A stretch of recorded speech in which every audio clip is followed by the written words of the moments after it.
Good evening, everybody, and Shabbat Shalom to the 12 tribes of Israel, scattered abroad, and believers in Yeshua Messiah. Shabbat Shalom, everybody. Welcome to Hidden Manna. I am Pastor Dave Sain, Senior Shepherd here at Living Manna. I thank you for hanging out with us tonight on the eve of the Sabbath. Preparation day for us in the Northeast is just about done. and the Sabbath is beginning. I know we all live in sort of different time zones, so it's a little bit different for everybody. But either way, we hope for you an extremely peaceful Sabbath, peaceful and restful. Let me get to just some quick information in case you didn't know, but I'm sure everybody that's hanging out with us does know. But please subscribe. If you're not subscribed to us, just go ahead and hit that subscribe button. You saw that thing just pop up right in front of me. Hit the subscribe button, and this way you're notified, and also the bell, so you're notified every time that we go live. If you enjoy the content, if you enjoy this, if you enjoy Wednesday studies, if you enjoy what we do on Shabbat, certainly we invite you to hang out with us and be part of what we do. So with that, this is a conversation tonight. It's Hidden Manna. I do this with my dear brother, Brother Max. Hey, man, what's up, man? Shabbat Shalom. Hey, buddy, Shabbat Shalom. How you feeling tonight, man? Doing good, doing good. How about you? You sound amazing. Awesome. The new microphone setup. Yeah, the new setup. It sounds great, man. Sounds great. Your picture looks great. I love it. You're looking great. Thank you, bud. This is where all the offerings wind up going to, all the electronic stuff. It is incredible how much it actually costs just to upgrade electronics, almost monthly, really. Things burn out, things change. Oh, yeah, especially constant use. They don't last long. Yeah. There's a lot more to this than I guess most people realize. But anyway, you look good, you sound good. Hopefully you're having a good day. We had a big day Couldn't wait here. For tonight. Yeah, I was kind of excited about tonight. I'm normally tired on Friday night because we did a whole bunch of stuff. We're going to have a fellowship here. Not this Saturday, but the following Saturday, we're going to have a fellowship right after our Shabbat service. We're going to have a barbecue here at the parsonage. Awesome. So we've been, trying to run around and get stuff done and cleaning and painting and et cetera, trying to make the parsonage look as presentable as possible. But for everybody that's watching, please put that on your calendar. We want to hang out with you on Shabbat, not this Saturday, the following Saturday, which is right after the 4th of July. That we'll have a barbecue right after service. So please plan to come. Bring a friend. But make sure this weekend when you come to service, and I think PM has something online as well. If you go to the app, it's in the calendar. But we need like a head count for everybody to tell us who's coming, so we know how much food to make. And yes, Sister Myrna is making some food, so you know it's going to be a good barbecue. Definitely.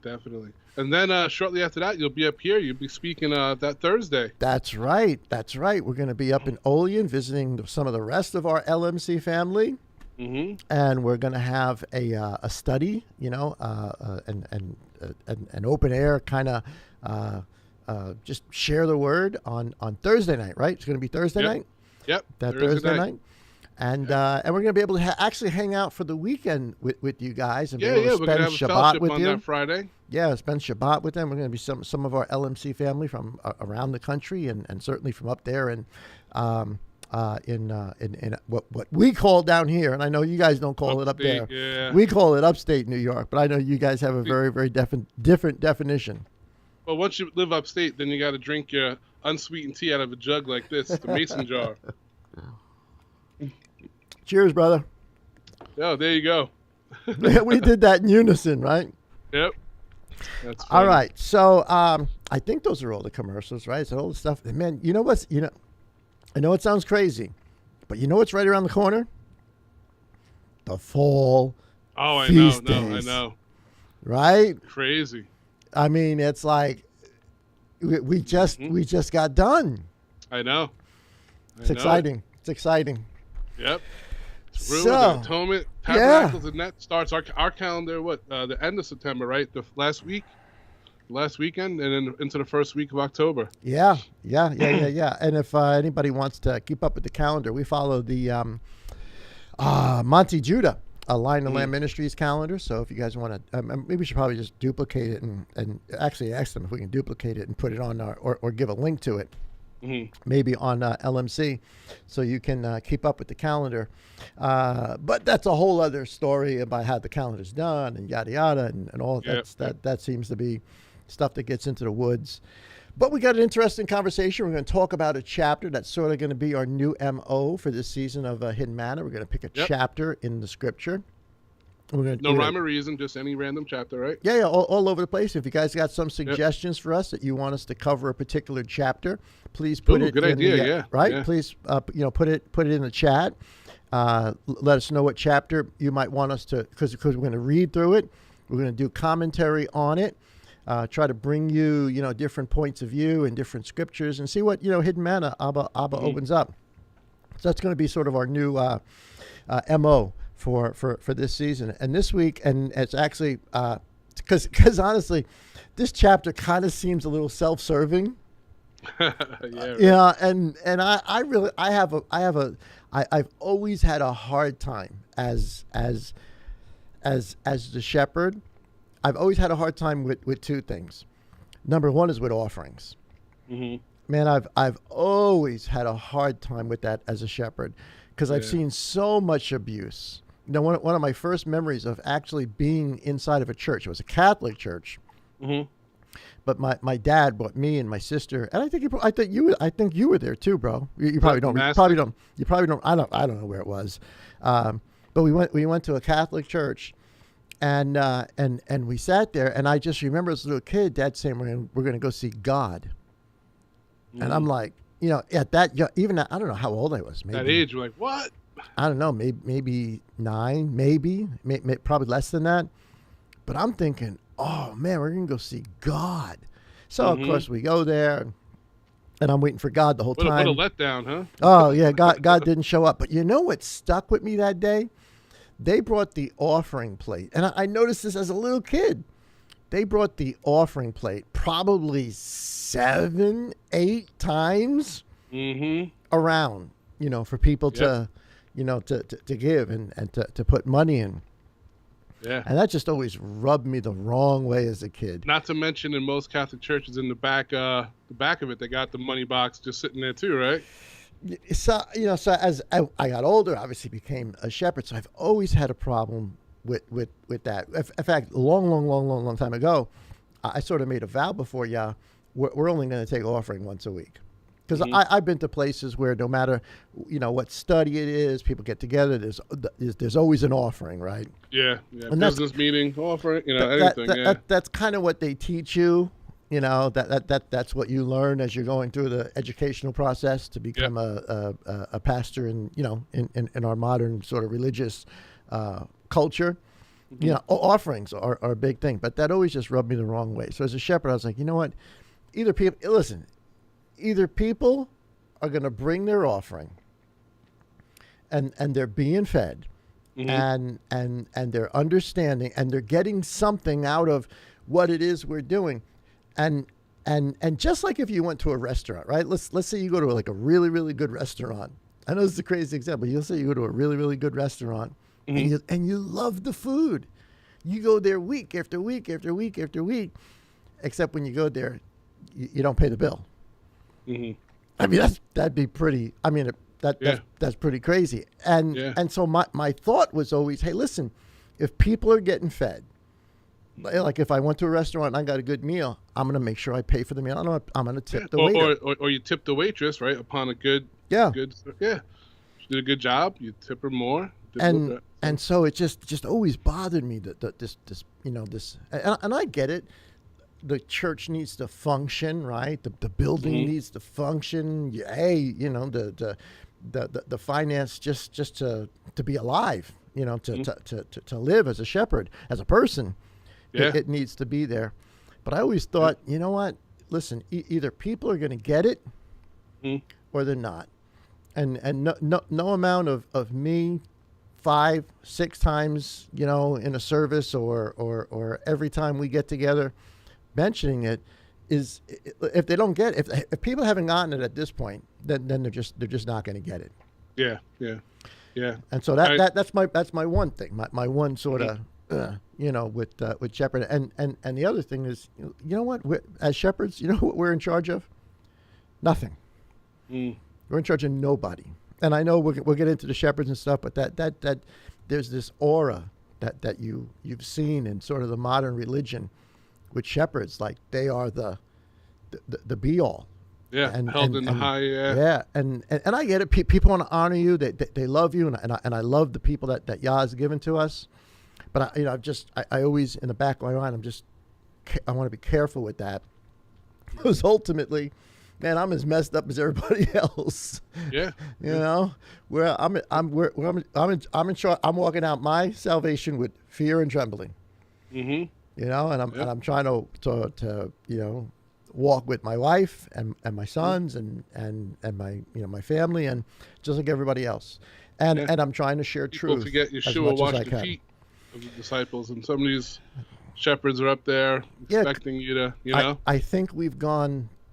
We the example that we see, at least the majority. Obviously, this doesn't include. This isn't an overall 100% statement, Mm-hmm. but generally speaking, at least the stuff that we see publicly. Mm-hmm. Woe to those shepherds. Yep. Woe to those shepherds. Which leads us to our scripture for today. There we go. Ezekiel chapter 34. This, of course, is the scriptures version. If you have another version, that's fine. I've actually got the NKJV sitting right in front of me, so we can jump back and forth. Cross reference, yeah. I'll do that too on my phone. New King James. All right. So we're going to start. We're just going to start the chapter. Here's verse 1, scriptures version, and it says, "Hey, before you start, we mentioned this right before we went on. Just for a cool reference point, right here in verse 2, when you see the Son of Man, right? Ezekiel is the only other time you'll see that reference other than Yeshua, and both are mentioned in the Gospels and Ezekiel around 90 times. I think it's 88 times in the Gospels and 90 times in the book of Ezekiel. Wow, that's pretty cool. That was pretty cool. Yeah, that's pretty cool. And just as an explanation, the term "Son of Man" means human. Mm-hmm. Yep. That's. I mean, if you were to transliterate, if you were to say what that actually means, he's telling them you human. The representative of humanity is probably a better way of saying it. Yeah, or in the translation, it's Adam, right? Yeah, it's Adam. It's Adam, yep. Humanity. But the reason, because this is a title, right? And a title that's given to someone represents an aspect of who you are, right? And we'll talk about this with pastors. I remember watching seeing this one van one time drive down the road, and it said, "Pastor, Reverend, Most Holy, Honorable." Prophet, this guy had 15 titles, and then his name had 4 names in it, and and it took up the whole side of the bus. But I say that to say, the idea of a title is that it's supposed to represent an aspect of who you are. So every time Ezekiel is called Son of Man, it is because he is representing humanity. Yeah. Right? That's a title. Everything Abba is saying to him, everything Abba is saying to him in the book of Ezekiel is the book of Revelation. Ezekiel is the book of Revelation. Yeah.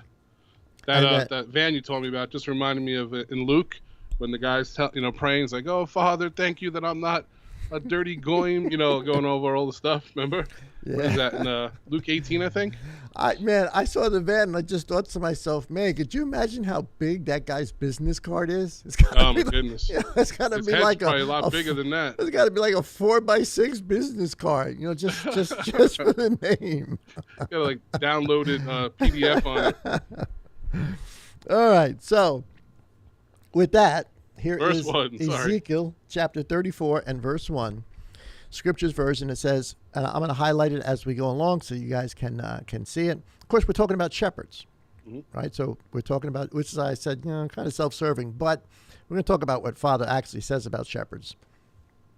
It says, "And the word of Yah came to me, saying, Son of man, prophesy against the shepherds of Israel. Prophesy and say to them, Thus said the Master Yah to the shepherds, Woe to the shepherds. Woe to the shepherds of Israel, who have been feeding themselves. Should not the shepherds feed the flock? You eat of the fat, and you put on the wool. You slaughter the fatlings. You do not feed the flock." All right. So just for first couple of verses, I don't know what you might have on that, Brother Max, but I got a thought here that I want us to consider for a second. Right. So obviously this warning goes way beyond these shepherds, even though Ezekiel is sort of framing the problem, and Messiah is going to confirm the problem. Right. We were talking about witnesses all week long. Right. Yep.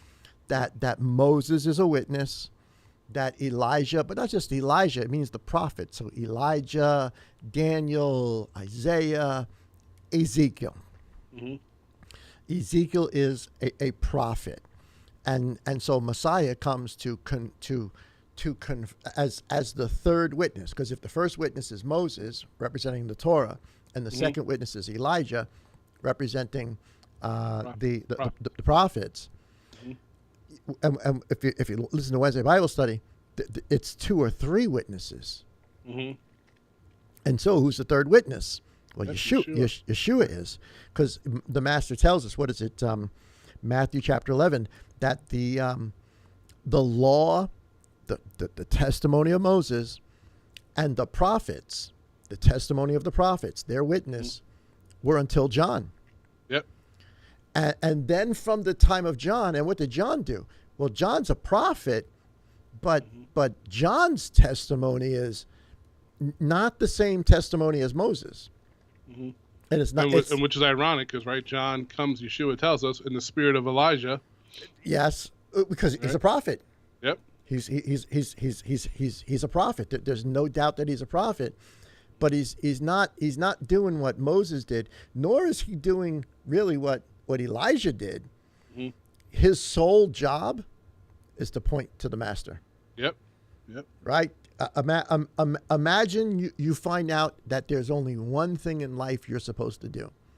Behold the Lamb of God, right? Yeah. And once that thing is done, you're done. Yeah. You're finished. Yeah. You accomplished everything it is what he was set out to do. Yeah. That he was set to do. And obviously, he does, but it says that the law and the prophets were until John. And then from that time, what happens? John points to Messiah. Then Messiah gives his witness. And Messiah's witness is actually threefold. It is the confirmation of the witness of Moses. And it is the confirmation of the witness of the prophets. And it is an explanation of what the Torah really means. Oh, yeah. Yep.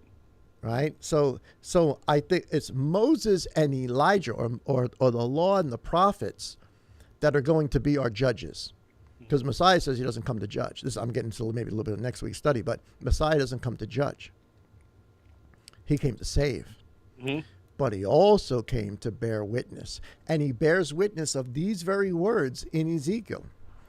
These very words in Ezekiel 34, the Master bears witness to, confirming that these words are a true witness. They are one of the two witnesses that are against all of humanity. This isn't just the Jews, because that's how most of us like to think. This is for the Jews. No, this is a testimony against humanity. Mankind, yep. All of which, i.e., Son of Man. Right? You represent all of humanity. Yep. All of mankind. And he's got a problem. And the shepherds here are doing two things. Well, they're not doing one thing, they're doing one other thing. The thing that they're not doing, he prophesies against them, you're feeding yourselves. I don't know if I can click that on there, if you guys can see that. There we go. They're feeding themselves. When he's talking about first century, but certainly you can extrapolate this way beyond, just like Messiah did, way beyond first century. Yep. A shepherd who is a shepherd to feed themselves is no shepherd at all. Nope. I mean, wow. It's big. Right? Yep. And of course, he says, should not the shepherds feed the flock? So they're feeding themselves, and here's the other thing. So here's the other thing to do. Should not the shepherd feed the flock?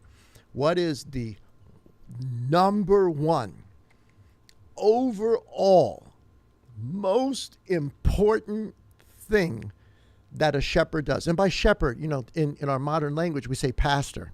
Mm-hmm. I know I've read some T-shirts that said, Yeshua never. I remember. In fact, I have the T-shirt that says Yeshua never called anyone pastor. Yes, he did. Yes, he did. Shepherd.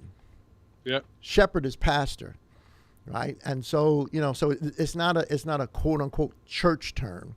It's a biblical term, and that's who he's talking. So it means a leader, somebody who's a leader, and they're supposed to feed the flock. The number one purpose for existence of a shepherd should be to feed the flock. Yep. From a natural perspective, to lead whatever the sheep are to green grass where they can eat and grow. But we've made shepherding today. Oh my goodness. Yeah. It's psychologists, it's psychiatrists, it's marital counselor, it's doctor. And look at all the titles: doctor, reverend, most holy, PhD. Just title after title after title after title. Yeah. And I get it. There are definitely, as you understand the word, it does deal with marriages and personal relationships and the wisdom you gain as a man as you get older, as a shepherd. As you get older, you gain wisdom. You're able to then share that with other people. But we have this expectation of people coming out of Bible college, young men and women coming out of seminary, whatever it is, that somehow they understand everything, and because they've got a degree in whatever, psychiatry, psychology. Yeah. Our number one job is to open up Father's Word. Yep. And to give green grass for them to eat. Yeah, I remember. If you're not doing that, then you're not a shepherd. Yeah, I was listening to a guy. I think I forgot his name. Zeph Porat, the Hebrew. Yeah, but he was talking one time in Israel, when you see the shepherds, right? A good shepherd, before after they feed the flock, they take them to pasture, and when they're bringing them back, before he lets his sheep go into the pen, a good shepherd would also walk around, make sure there's no snakes, make sure there's no predators in the pen, or holes in the corners and all these things. And it was just a good point to see that Yeshua is the good shepherd. Yeah, he's a good shepherd, but which total other league, right? I'm talking about guys. I'm talking about men. Yep. That have claimed that title. I don't care whether you call it priest or you call it, or you call it. I'm sorry, it's my phone. It's my watch. Or you call it rabbi, or you call it imam, reverend. Whatever term you want to use. You say the idea is you're taking on the mantle. You're stepping into the shoes of the people that Ezekiel's talking about, and that Yeshua emphatically talks about, and in Ezekiel is fuming at these people. Whoa, listen! If Elohim ever says woe to us, oh my goodness, yep, we are done. Yeah. We are done. That is not the word you want to hear. You want to hear, well done. Oh, yeah. Right? You do not want to hear, whoa. And so these shepherds are not doing, is doing the exact opposite of what a shepherd's supposed to do, and not doing the number one thing a shepherd's supposed to do, which is to lead the flock to green pasture, to food. We would say bread, the word. And my goodness, do we not see that even today? Yeah. Yep. Even today, I can't tell you how many times, and I every now and then I'll try to go online and watch a different preacher just to kind of hear what people are saying, whether it's Hebrew Going roots on or, in the, yeah. yeah, what's kind of going on in the religious world around me. And normally I can't take it very long. You ask this to Karen, I get so upset. Mm-hmm. So upset. But, I listen to what I do listen to. I'm thinking to myself, my goodness, you're feeding yourself. Mm-hmm. This is about you growing whatever thing you've got, whatever ministry it is, whatever things you're doing. You're trying to grow a business. Yep. This is about you growing, which is it's unfortunate, but that's kind of how you're taught. Yeah, religion. Yeah. Coming out, it's a business, and granted, there is a business aspect to this because we live in the modern world, right? So you got to deal with legal schmiegel stuff. You got to deal with building stuff. You got to deal with taxes. No doubt that there is a business end to this, and really, the greatest thing is when Father brings other people who have business expertise to assist you with all of that. We'll talk about trustees and deacons, which is maybe another thing we can talk about another day. They're a blessing. That's their gift. That's really what they should be doing. The shepherd should not be there to grow the business. Mm-hmm. The shepherd should be there to build the flock, to feed the flock, not build the flock. Well, I guess build it in a sense, but build it by feeding it. And it's sad, but that just I know it happens. I know there are good shepherds out there. I've heard some. I don't agree with everything, but I love Monty Judah. Mm-hmm. I love him. I love Steve Muccia. Love him. Yeah. Love him. Yep. What's the thing? Jacob's tent. Jacob's tent. Bill Cloud. Yeah, I love that guy. Love that guy. And a dude from New York. From Long Island. I cannot remember his name. Oh man. I feel so bad now. I cannot remember his name. But if somebody in the chat remembers his name, please put it up there. MTOJ. I forgot what the name of the ministry is, but I've listened to him. I love him because he's from New York, right? And he's got that real. Brother Paul and Cheryl have referenced him a couple times. Yeah, right? he's got that real Long Island. He's got a Long Island accent and the New Yorker attitude. Yeah, he does. Love watching that guy. Love watching. So there are good shepherds. Yep. Right, and probably dozens and dozens, hundreds and maybe thousands and thousands and thousands more out there that we've got no idea, who they are. They got a small little rinky-dink ministry like us. But their platform, they don't have a platform to get out there. But yeah. Yeah, but they're good. They're doing what they're supposed to do. But the vast majority. Yeah. The vast majority. Woe. Mm-hmm. To you shepherds. That's right. Woe to you shepherds. Wow. All right. So let's read on a little bit more. I think you're at 4, right? Verse 4. Yeah. Let me highlight this and then put it up on the screen so everybody can see it. There it is. It says, "You have not strengthened the weak, nor have you healed the sick, nor bound up the broken, nor brought back the straying, nor sought what was lost, but you have ruled them with might and harshness." Gotta Just gave stop. the job description right there. Gotta stop there for a second because this is a little bit misleading. Right? So he says, "You have not strengthened the weak." So what does it mean? What does he mean by strengthen the weak? Well, he's talking about people that don't understand. Mm-hmm. People that don't get the story yet. The job of a shepherd is to try to explain, to try to make sense in a way that and portray it in a way that is easily understandable by the hearer. So that's how you strengthen the weak. Yep. Or have you healed the sick? And I got to take pause at this because I do not think what he's talking about is like just healing people that have the flu, cancer. And I am in no way saying that I don't think Father does those things. I think he does do those things. I think he has done those things. I think he will do those things when it fits his will. Yep. But the healing of the sick here that he's talking about, I just and maybe I'm spiritualizing it, but as I read that, as I understand that, what he's talking about is the healing of the heart from the rebellion that we are in to obedience. Yeah.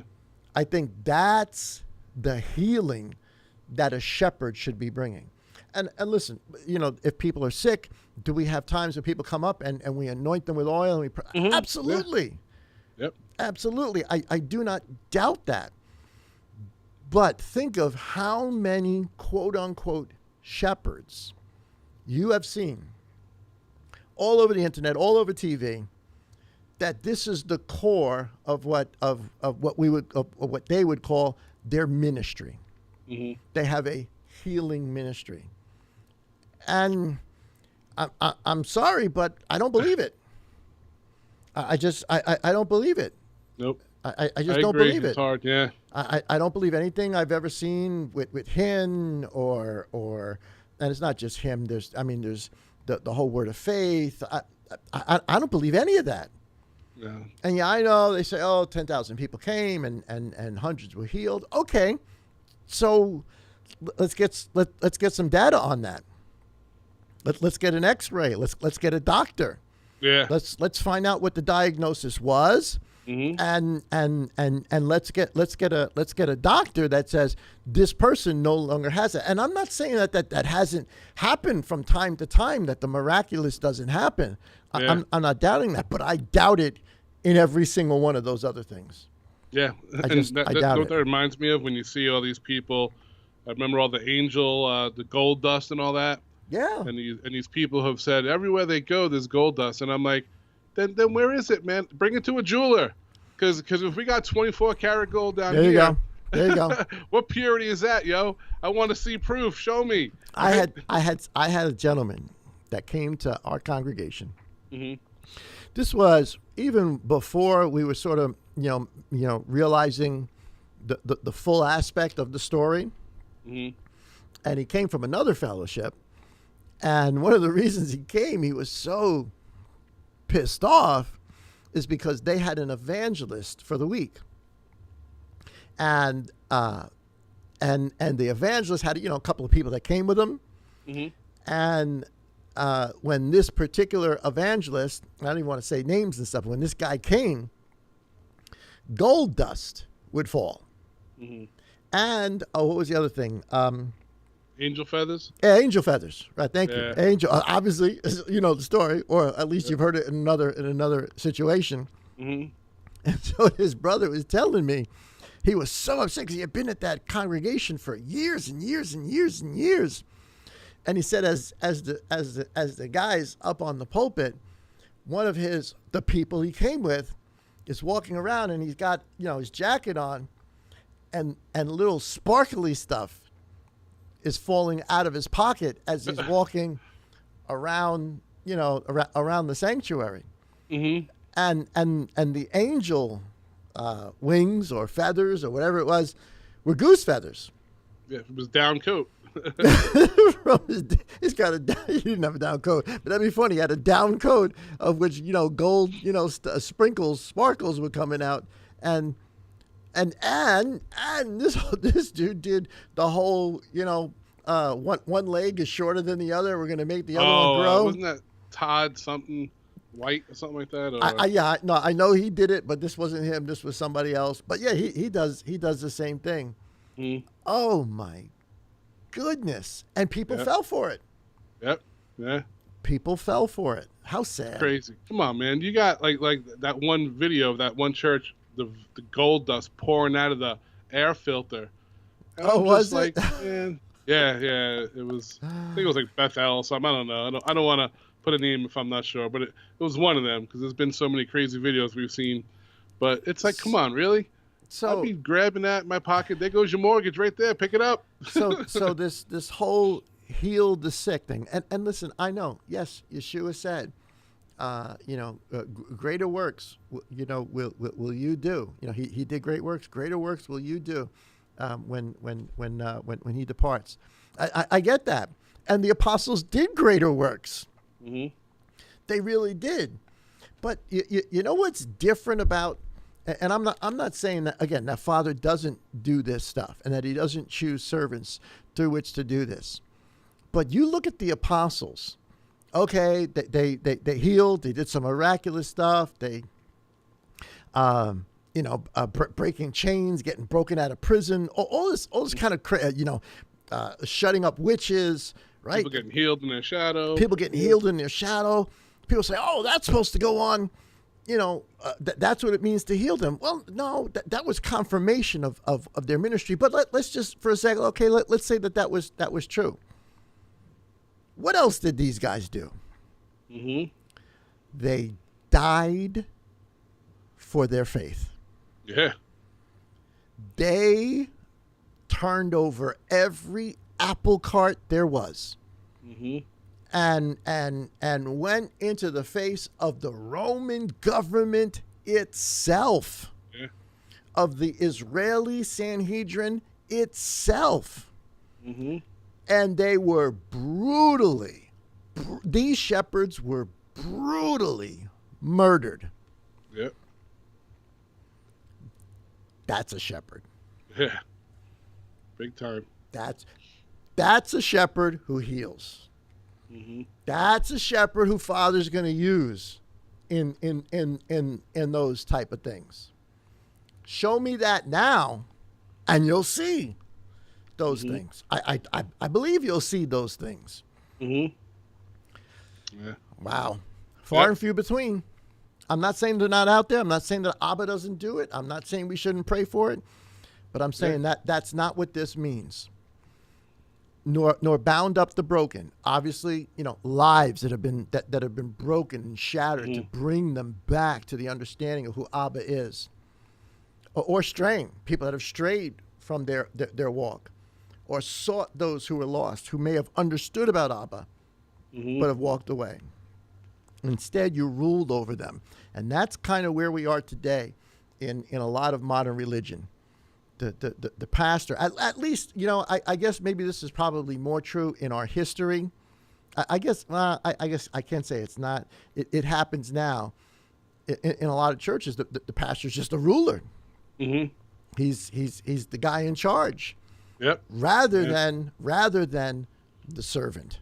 Yep. He's unapproachable. Unapproachable. You can't text him. You can't see him. He's got a little group that covers him. Hurries up into his office right after the message.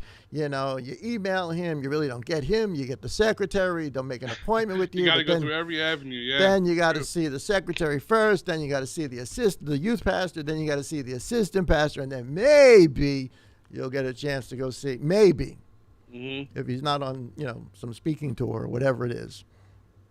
So, yeah, my goodness, he's describing obviously Israel in Ezekiel's day, evidently Israel in Yeshua's day, mm-hmm. but my goodness, he's describing shepherds in our day. Oh yeah, shepherds in our day. All right, so what verse are we on here? Verse 5, and I was going to interject that verse 5 anyway. All right, so verse 5 says, I'll read it. And they were scattered because there was no shepherd. And they became food for all the beasts of the field, and they were scattered. Well, this is prophecy, right? Yeah, I mean, all of it's prophecy, but yeah, and we like to read, 2 or 3 witnesses, no pun there, but I mean, Jeremiah 23 literally says it's the same exact wordage. It says Jeremiah 23 verse 1 says, "Woe to the shepherds." Wait. Are you going to pull it up? Yeah, I'm going to pull it up so everybody can see it. Yirmiyahu. Where is your? I passed up Yirmiyahu. Jeremiah what? 23. 23. And verse 1. Right in the first verse. Right in verse 1. There you go. It's just like copy and paste, right? Yep. Woe to the shepherds who destroy and scatter the sheep of my pasture, says Yah. Therefore, thus says the Lord Elohim of Israel, against the shepherds who feed my people. You have scattered my flock, driven them away. not attended to them. Behold, I will attend to you for the evil of your doings. Wow. Says, yeah, Elohim. That is crazy, huh? Wow. Again, man, you do not want to hear Abba say, woe to you. Yep. I mean, that's bad. That's as bad as bad could get. Man, if you're standing before, we're all standing before Abba on that day, and he starts a sentence off with woe, I'm hiding. Yep. I'm hiding, man. Yeah. I'm going to hide behind somebody. I don't want to hear woe. It's a bad example, but what's that movie with Keanu Reeves? He's like that fighter guy. He has multiple series on it. Not it's a new. I just started watching it the other day, the edited version, but he's like a cleaner. He fights the mafia. Remember they killed his dog? Keanu Reeves is Matrix or and John Wick. John Wick. So when you said that, it reminded me of John Wick when they were like, and he goes, yeah, he stole this car and killed his dog. He's like, yeah. He goes, and it's John Wick's car. They're like, oh. Yeah. It's one word they didn't want to hear, that it was John Wick, and that reminds me when you don't want to hear Yah say whoa. You know? Don't want to hear Yah say well. Yeah, I think of Keanu Reeves. I'm thinking John Wick. I know, yeah, or Matrix, I'm thinking Matrix or Bill and Ted's Most Excellent Adventure, right? You just made Olivia's night. Dude. You just made her night. You're awesome. Bill and Ted, man. Come on. Yep. Who doesn't love Bill and Ted? Not after you see it 20 times in a month. But dude. Not to. But this same is all through the prophets. I wrote down Zechariah 11, Isaiah 56, and in 34, 35, I wanted to put down Matthew 26, 31. Want to read it from there, bro? Hold on, let me get it up here so people can see it. Matthew, what again? 9:36 and then 26:31. So jump in Matthew 9, chapter 9, verse 36. And verse 36. All right, let me pop this up so people can see this with us. And having seen the crowds, he was moved with compassion for them because they were weary and scattered as sheep having no shepherd. Again, that's a prophecy. Yep. And right? this one, that's the same prophecy we just I know you're making the point, but that's the same prophecy we just read, that the sheep were going to be scattered, because the northern house had evil shepherds. Yep. I mean, just really, really bad shepherds, and the southern kingdom at some point as bad shepherds, they hold on a whole heck of a lot longer, but at some point they go south as well. Yeah. The sheep are scattered. Yep. The second one, let's save for a little bit later. The Matthew 26. You know that chapter. We'll say that a little bit later in Ezekiel. I'm sorry if you hear that behind me, guys, but we live in the Bronx, and we are really close to 4th of July. And actually, I do hear that. Yeah, if you hear the popping behind me, it's not gunfire. Even though we live in the Bronx, but we don't live in that area of the Bronx. That's where I thought you were going with that. I was like, excuse me, I gotta run. Get under my desk. No. Please don't think that's not. But what we do here in the Bronx is they celebrate. Big time. And we're heading into 4th of July weekend, so people are celebrating. So you might hear that some fireworks behind. I'm sorry, Studio B is not totally soundproof. You're not under fire. We're not under fire. Oh, that's funny. Please stand by. Oh man, technical difficulties. Please stand by. What did they be putting my iced tea? Oh my goodness! All right. Oh, sorry. No. All right. So Messiah is the shepherd. But the issue. I mean, think about this. The problem that caused so many problems was that the people who should have been shepherds were doing some whatever. They were feeding themselves. They weren't doing their job. And because of that, there's a direct correlation between whether it's a good shepherd or a bad shepherd as to what happens to the sheep. Mm. And over again, we keep seeing, and they were scattered. Here it is. And having seen the crowds, he moved them. They were like a scattered house, a scattered sheepfold, having no shepherd. Prophecy, man. It's amazing. That's it. It's That's amazing. it, brother. It's amazing. All right, let's jump back to Ezekiel. We're at 6. I skipped it.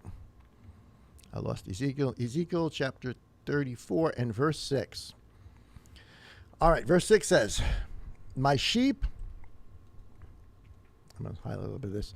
My sheep wandered through all the mountains. Now, see, I want to interject here just a little bit of a prophetic note, because what we're reading is prophecy, right? So Ezekiel is seeing what has already happened to the northern house, and also speaking about, and then Yeshua uses the same exact words, Matthew 23, the whole woe to you, scribes and Pharisees. It's almost verbatim. John chapter 10, the good shepherd, all the rest of that. So he's quoting Ezekiel in all of this, but he's saying and of course later on, they're going to be scattered. Luke 21, Jerusalem surrounded, ramparts made against them. They're going to be scattered all over the world. This is prophecy. So when he says that my sheep were scattered, my sheep wandered through all the mountains, this is the equivalent of Yeshua saying that, Jerusalem, how one stone. I wanted to gather you as a mother hen gathers her chicks, but you were not willing, and because of that, not one stone is going to be left upon another. Yep. And the city's going to be surrounded, and it's going to be bad. And pray that your flight is. That's what Ezekiel chapter 34 is also prophecy about. Yep. And it says, and his sheep scattered through the mountains. A mountain is a government. It's the nations. The beasts are a government. The mountains are a government. And he's talking about the people, the northern house and the southern house, and all the people throughout all of history are going to be found where? Scattered throughout the mountains, scattered throughout the nations, and on every high hill. And my sheep were scattered over all the face of the earth. This is a prophecy. He's talking about what has happened for the last 2,000 years, and it's still a reference to who we are today. Still a reference to, and I think this is why you see in John chapter 10, Master says, he has this flock, but he has another flock too. Another fold, yeah. Another fold, and I must take both folds and bring them together. He's talking about us. He's talking about us scattered all over the world. Yep. Therefore, you shepherds, hear the word of Yah. As I live, declares the Master Yah, because my flock became prey, and my flock became food for every beast of the field. Our nation, yeah. From not having a shepherd. And my shepherds did not search for my flock, but the shepherds fed themselves and did not feed my flock. Again, this is prophecy. So he's not only talking about what has gone on over the last 2,000 years, he's talking about today. Right? He's talking about who we are, what has become of us. We have the modern. I'm just talking about the Western world. The modern religious world has become prey. We are prey for every political activism, crazy out there idea, and we are prey for it all. We're prey for it all. We so many of us fall into it, because we don't have a shepherd that can rightly divide. So we're assuming these things are acceptable, that we can be doing these things or should be part of these things, and we became food for every nation. Yeah, that's what a beast of the field is. Food for every nation. How many nations? I saw a really neat little video the other day. It was Muslims, I think, in I think in England. I think it was Britain. And they're on the street, and they're doing their thing, and they're confronting everybody, and it's kind of abrasive, which is that's fine. Good conversation. A good argument is a good argument, right? Mm-hmm. So long as both sides get to speak. So there's a guy speaking, and the one guy says, how can you as a Muslim come into our country, meaning Great Britain, and we are a Christian nation, and you espouse things like, you can marry more than one wife, and the dude, the Muslim guy, comes back at him, and he says, "Christian nation? Are you kidding me? This is a Christian nation that allows LGBTQ, that allows, XYZ marriage, that there's a political scandal like every week, that locked up." I mean, he just went through the list of what makes you think deal with equal weights and measures. Nothing. This is everything. A Christian. He goes, "This is not a godly or a Christian nation. This is a totally secular nation." And then he goes, "And as far as me having two eyes, you're upset that I want to have a second wife who I'm going to love and take care of and provide for and be financially responsible to, when it is legal in the nation for you to have a wife and a mistress and two mistresses." Yeah. And and it just went down the list, and you know what? He's right. Mm-hmm. He's right. Yeah, he's right. He's right, man. We have become food for every beast of the field. Mm-hmm. Christianity has been swallowed up into mainstream politics. Yep. And we try to take the speck out of everyone's eye when we have a log in our own. It's amazing that it takes a Muslim man, isn't that something, on the outside to look at that and say, yeah, because that you can say the same exact thing about the U.S. No different. Yep. Western civilization, right? No different. And I'm not saying, I want more than one wife. I've got an awesome wife. I love her. She's, better clarify that. I better clarify that now. We will hear gunshots.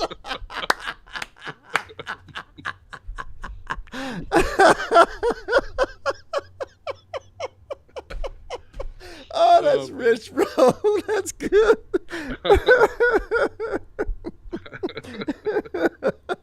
Oh, man, you can't make me laugh like that, man. Oh, no gunshots. No, please. No, but isn't that crazy? Yeah. And look at what it's saying here. You've led my people to become prey. Mm-hmm. Because of lack of shepherding. My people have become food for every beast of the field. Because they didn't have a shepherd. Now, obviously, Messiah's the ultimate shepherd, but the fact is, Father uses shepherds. Mm-hmm. Yeah. And no shepherd could be found. And what were shepherds doing? Again, they were feeding themselves. Which, I mean, again, is just sort of, and I get why people are so cynical against religion in our culture right now, because that's what we're watching. We're watching a rebellion against God because of the witness of religion. Good point. People are just pissed. They're like, it makes no sense. You people are hypocrites. You say one thing, you do the other. Mm-hmm. You talk this, you talk out of both sides of your mouth. Yep. And so people are just going the other way. They're just going, and I'm not saying that's the right thing to do, but I think we're in sort of a unique position right now to sort of separate ourselves from all ends of it and say, oh my goodness, let's look at the bigger picture here, man. We're in trouble. Mm-hmm. We are in trouble. Yeah. We are in trouble. All right, so here we go. Here's it's 8:25. All right, gotta get rolling. I don't know if we're gonna go down to 11. I wanna. This is Matthew 26 where I wanted to hit. I think we just had to skip 10. All right, so we skip a couple of verses, guys. You can read them for yourselves. I'm going to read from verse 11. It says, For thus says the Master Yah, see, I myself shall sorry. All right, one more time, quickly, 5 times. All right, no. For thus says the Master Yah, see, I myself shall search for my sheep and seek them out. As a shepherd seeks out his flock on the day he is among his scattered sheep. And so I shall seek out my sheep and deliver them from all the places where they were scattered in a day of cloud and thick darkness. Whoa. Whoa. You know what? I never saw that before. I never saw that before. Wow. Did you guys catch that? That's some hidden manna right there. That's some hidden manna right there. Yeah. He's you know, because Messiah tells a parable based on Ezekiel 34, the whole, what is it, Luke chapter 15? The lost sheep. Right, the lost sheep that he leaves and the 99. And also Matthew 26. So he leaves the 99, and it's also the lost coin and the lost son. But this is end time stuff he's talking about here. This is end time prophecy. When is the final gathering of all the scattered sheep? On a day of cloud and thick darkness. That's cool catch, man. That's good, bro. Yep. That's good. Yep. I like that. I mean, my brain's going 100 miles an hour. I'm thinking of all sorts of other things, but that's something worth coming back to. Yep. Yeah, that's why I wanted to get to that before we ran out of time. Wow. And he's telling us it's end times. And I shall bring them out from all the peoples and gather them from the lands and shall bring them into their own land. And I shall feed them on the mountains of Israel and the valleys and the dwelling place. This is end times, man. Yep. This is resurrection of Messiah. This is the hour of trial. Right? This is the regathering of the house, the calling us back, whether it's to Mount Sinai or wherever it is, or in the Medum, I don't know, whatever way it's going to happen at that hour of trial. That's what he's talking about. Yeah, skip down to 23. Oh my goodness, I never saw that before, and all of a sudden, man, stuff's just clicking here. It says, in good pasture I shall feed them, and their fold shall be on the high mountains of Israel. They shall lie there in a good fold and feed in rich pasture on the mountains of Israel. I shall feed my flock and make them lie down, declares the Master Yah. So ultimately, who's the good shepherd? Yeah. Abba is. Yeah. What was that? Psalms 23. Psalms 23. So Messiah comes and he says he's the good shepherd. He is the shepherd of Yah. Yeah. He is how Father is shepherding us. Yeah. Through Messiah. Because read verse 23. Start. Want me to just read verse 23 or read up to 23? Yeah, you can start from 23 down. Yeah. Oh, man, there's some good stuff here. Okay, but I'll skip down for time. Oh, man, there's so much good stuff. Now that I'm thinking about this, I'm like, holy cow, there's so much here more that we could talk about. But here's verse 23. And I shall raise over them one shepherd, my servant David, and he shall feed them and be their shepherd. So we are literally here in Ezekiel talking about the coming of the Mashiach. Yep. To gather the scattered houses of Israel from all over the world, who have had bad shepherds, and Abba is going to send his shepherd that represents him. That's right. And 11:20 says, they will no longer be a prey for the nations. Where is it? 28. Oh yeah. Well, again, this is all end time. Again, man, this is really a huge chapter that needs to be developed, honestly, over time. But no longer pray for. He's talking about ruling the nations. He's talking about ruling the nations, and they shall dwell safely, and no one shall make them afraid. Oh my goodness, so much here. Yeah, it is. So, it's lots to unravel in one manna.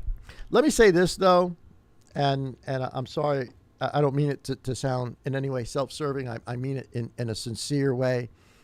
As bad as this picture is that Ezekiel is painting, and as bad as the picture is that Messiah paints in Matthew 23 and John chapter 10 about, coming up at its shepherds, underlings that come up some other way, all the rest of that stuff. Abba also promised that he would send shepherds after his own heart. Mm-hmm. That's right. To his people. Yep. So I don't want to leave people on a bummed out note, thinking that, oh my goodness, we're just there's nobody out there that's nobody. No, that's not true. Amen. That is not true. There are good shepherds, and each shepherd. What I've kind of noticed as I've gone through the gamut of listening and what, everybody's got sort of a little niche, right? Mm-hmm. They're understanding a piece and a part, and they're expanding on that, and then somebody else is focusing and understanding something else, and somebody else and different part of the body, right? Yeah, the different parts of the body doing different things, but together it comes into symmetry. Exactly. And begins to paint the total picture, and we have our niche. We are who we are, and no, we're not, all over the world and thousands of people. But that doesn't matter to me. Mm-hmm. What matters to me is that those that Abba has given to us are starting to get it. Yep. That they're being led to places where they can feed. Where there's grass. If my grapes. How are you, grapes? Oh man, they're growing, bro. Actually, there's so many of them. I gotta start tying them up and pulling them up, because I can't keep them on the ground because I don't want them on the ground. I gotta pull them up. This bush is getting bigger and bigger. Oh, this vine is getting bigger and bigger and bigger. And I just hope, man, I'm taking that as a prophecy from Yah. Amen. I am. Yep. That Abba's going to give us fruit. That we're expanding in our fruit. Yep. Ah, man, dang, that hour went really quick, bro. Yeah, it really did. That went really quick. Just all the verses that we didn't even get to hit. Yeah, I know. We didn't even get into John 10. Man, and honestly, we really didn't even finish Ezekiel 34. There is so much there. As you begin to go through this, it's like, wow. So. We're living it, guys. Yep. We are living it. There's good shepherds out there, guys. Amen. Really, really good shepherds. Amen. All right, brother, give you the last word for tonight. Hey, about to say, just a reminder, if you're not on the app, the LMC app, get on there, man. I know I've just been trying to get back on there. I know everyone's busy. You forget. But don't forget to put pictures of your Thursday dinner. I got to do that next week. And get on there and talk with some family. That people are on there from all around, right? We got people from all over the country that get on there. And actually, some people from Australia coming on there too. Jen comes on once in a while, right? Yeah, I see her on there. So it's a good fellowship experience, and you get to see other family. But I encourage you to do that. Other than that, man, have a good Shabbat. Enjoy time with your family, and I'm looking forward to tomorrow's service. Any insight? We're gonna get into the story of Jericho a little bit. Okay. Really more the story of Rahab, and we're gonna explore that. Man, I've got so many different things, that I'm working on. Different angles with the witnesses, and it's all. So we got some neat stuff coming up. But I want to second you on the motion about getting on the app. We got about 60 something, almost 70 people that are on the app. Yeah. And on Friday night, I'm hoping to see 60 something people get on and say Shabbat Shalom, or Happy that's Sabbath. Why I said I'm guilty of it too. Happy Sabbath, peaceful rest. Right? Put up a meme, a cartoon. I keep putting up my Shabbat, Shabbos with Daffy Duck and Bugs Bunny. Do that. Just go on for a second and let people know that you're there and that you're doing what they're doing and that you love them. And you can do that just by wishing. I'm wishing probably not, by blessing others with a peaceful Sabbath. And so it's nice because not everybody has access to a group out there. This is our family, right? This is our family for most of us that are on here. So get out there and tell everyone you love them. And Shabbat Shalom. And take it 10 seconds, if that. Exactly. Depends on how fast you type. 10 seconds. Yep. And I think you'll make a lot of other people happy. So I'm hoping to see 60 some odd Shabbat Shaloms tonight and next week as people start to listen to this and do it. That's right. Awesome. All right, brother. Conversation, buddy. Love Yeah, you, man. Love you, bro. Shalom. Shabbat shalom. All right, guys, I hope that you enjoyed that conversation. Don't forget to join us tomorrow morning at 10:45 for our weekend message. Of course, it is the Sabbath. And as we were just talking about, we're going to talk a little bit about Rahab and the walls of Jericho. So we'll hopefully see you tomorrow. Guys, enjoy the rest of your Sabbath Eve. Have a good one, guys. Yah bless. And, of course, Shabbat Shalom.